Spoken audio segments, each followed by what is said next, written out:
Welcome back to the hustle and welcome back to the grind. And we've just smashed 10,000 subscribers. And I want to thank each and every one of you. At the end, I'm going to share the individual that popped us right over to the 10,000 subscriber mark. Now, each and every one of you is equally important, but I just want to give you a highlight that we finally hit that big magical number and onward and upward. But today, I want to talk about something that's been brewing. And if you remember, definitely when I was talking about a video earlier, basically this fall, I was talking about how I lost touch. I didn't care about anything anymore. A lot of the passions and things I loved, I no longer cared about. And a lot of that I started to realize after kind of self-study and start learning and reading and sort of looking inwards, that I started realizing that I was going through a bit of a depressive state. Now, depression is not uncommon. A lot of people deal with that. It's part of the emotional cycles and it's normal. It's very normal. But there's a severe depression that actually does cause all kinds of problems. Now, I want to talk about that because did you realize severe depression or melancholy, so to speak, is a condition where you actually could find yourself losing emotion? They're saying studies are now showing that doctors are finding ways to analyze people that are suffering from severe depression. Yes, they can look by the look on your face, melancholy. And that phrase comes from clearly from a spot, but they're actually finding ways to now analyze and determine whether a person's going through severe cases of depression. And a lot of that shows in the way of, depressive people or severely depressed people clearly start slowing down. They don't eat well, they don't sleep well, they generally don't feel well, and everything just slows right down. They also say the emotions on their faces are clear indications. Now, I was going through a lot of that. I'd be watching movies, with my wife, my kids. We'd be watching comedies. And I was very neutral. And I felt that way. And I just, things that made me laugh back in the day, a good movie, an old Jim Carrey movie that would make you laugh and chuckle. And I never had that feeling like I wanted to laugh anymore. I just didn't seem to care. And movies that were scary didn't faze me. Movies that were enjoyable normally didn't faze me. Highlights, lowlights, I just didn't seem to be fazed. And I just seemed to lack a lot of that emotion, a little stoicism in there, but generally, a lot of times I just didn't seem to care. And I think a lot of what I was dealing with was depression, and it felt like it was on a downward spiral. And a lot of people are dealing with that. There's a depression that comes in other ways. People postpartum, and this happens in the way of men and women. Did you realize about 10 to 12% of men and or women deal with postpartum depression? There's also situations, menopause and all kinds of other situations with people dealing with depression in many other ways. Okay, so it's not an uncommon phenomenon. The reality is, how are people dealing with it? And I had to sort of trudge through the trenches, so to speak, this summer, this fall, and now into the winter, slowly figuring out, navigating my way. And we talked about this yesterday about, mental health conditions and the anxiety and depression and things that people are dealing with. And Lord knows I've had my share. And I think a lot of you and I, we clearly have these kind of challenges in our life, and for different reasons. There's different triggers and different factors as to what causes that. But realistically, a big part of what's actually causing that is, in my case, clearly is a lot of the loss. And so what I started to realize was there's a term called rumination. And rumination, if you've never heard of that, is a phrase in which people often sort of dwell. You just sit there and dwell and think too much. And you think about all your problems and you worry about it and you sit and focus. And I think that's where a lot of people go down this spiral, go down this proverbial rabbit hole, is this thought and this constant thinking about all the bad things, all the things that are going on in your life, all the things that just aren't going right, all the things that you could have done better, should have done better, all the things why your life isn't necessarily that great. It's this rumination, it's that focus, it's that strong focus and obsession with the idea of how your life is going. That's rumination. And it's an actual clinical phrase and term, but a lot of us just realize that, if you basically just sit around, mope around, think about all the things that aren't going in your favor, that clearly does start to have an impact. And that's an actual clinical fact. Now, I'm not a doctor, but I have done the research and I understand that this is a reality. Now, one thing I can actually add to that is this whole conversation about depression, rumination, and all of these things are actually, in some cases, of course, they, treated by professionals, and I'm not a doctor to here to advise on that. But a lot of cases, it's just a matter of even self-administering.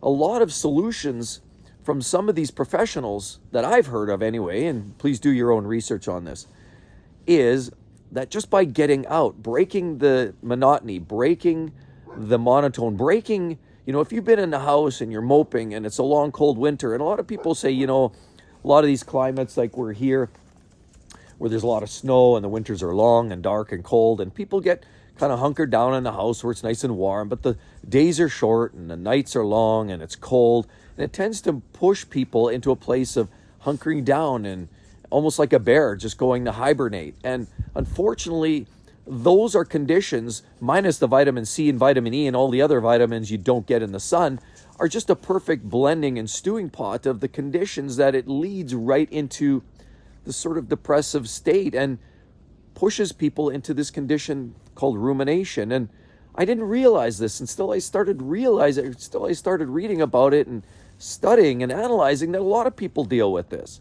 It's always easy to just sit around and think, and Lord knows I've had my problems and challenges, as everybody has their crosses to bear. But I already talked about that yesterday, about some of the big things that has happened to me in this last year. Hasn't been easy. And so I've had more than my share. So a combination of losing parents, losing job, having all this extra financial stress and anguish to deal with, and now all of a sudden you have this time to sit and brew because I'm retired. That was a perfect melting pot and the perfect set of conditions and storm to put me into this proverbial rabbit hole and the spiral downward. And I realized that I was starting to go there. And a lot of you recognize that, and I appreciate that. And there's some of you that basically called me out and said, you know what, pull up your pants, get her done, drive your fun car, go out there, get some exercise, play some hockey, do whatever it is, but get back in the saddle. And getting back in the saddle for me wasn't about getting another job, because I still truly believe, and I stand firm, because I found better ways to navigate life now. And that has to do with me steering my own, learning about my inner self, learning about the things that make me tick emotionally, mentally. And those are the things I've had to navigate. I didn't use professionals, and maybe at some level, at some point I should have or could have or would have, but I haven't. But what I have done is I've done a lot of study, spent a lot of time thinking about, the things that, I can do, the things that how I can steer my future, made plans with the spouse. We've already talked about some of the futures, events that we want to do, and maybe some travel and some of the other things coming up. And some of that, getting back into the conversations about life and enjoying those things that used to motivate us, kind of got me stirred up again. And so some of the things that they say to break that idea of rumination, to get you out of that slump, to get you out of that depressive state. Again, if you need a doctor, absolutely. I would strongly encourage that. But if you're in a mild depressive state, a lot of it is actually fixed, they say, by simply breaking that chain. Getting out of that house. We said, okay, it's cold out here. It's minus 20 this morning. It is chilly. It is seriously chilly out here. But it is so cold that obviously I got to wear gloves and toque and all of this, but I don't let that stop me. And so a big part of me going for these walks and these coffee walks, and by the way, I'm going to go grab a coffee here shortly. But a big part of these walks and talks is a way for me to work and navigate through my inner feelings and my thoughts. And, a lot of that is also to share my journey with you guys. But in reality, those are the things, those walks, those talks, even running errands, going exercising, are the things that they say can crack that rumination cube. Yes, in fact, as simple as getting out of the house, breaking that routine, just get out, do something that's a little different, just get the blood flowing, look around, get around some people a little bit, go, just navigate, do some different things. That's why they say when you retire, you can't just basically sit around. It has more to do with this idea of just focusing on the negative and more about realistically just getting back into society, enjoying life, enjoying the fruits, get into hobbies, meet some groups, Maybe get into some things that you used to like to do. Maybe some things, again, we know that I love cars and I always have. So maybe at some level, I'm going to get back into a fun car. And for me, that's my own personal thing. And everybody likes their thing. I like golfing and traveling, but I don't prioritize those as much as I do cars. I love cars. They have always been my thing. I don't smoke, I don't drink, and I don't buy a whole lot of expensive clothes. I mean, look, what can you say? So I enjoy cars, and that's where I likely going to focus a little more time, of course, naturally in my hobbies as well.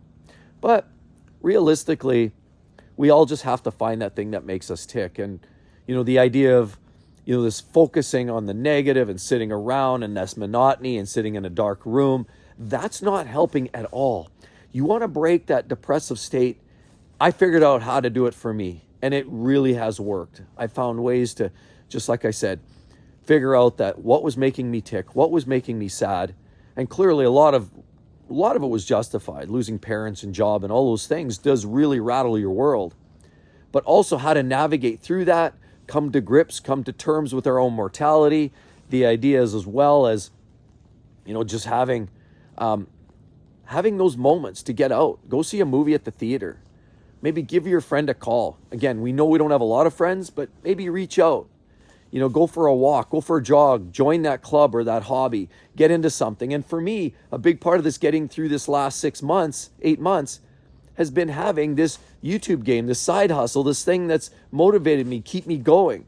But also having family and friends around have been a big part of getting me through all of this.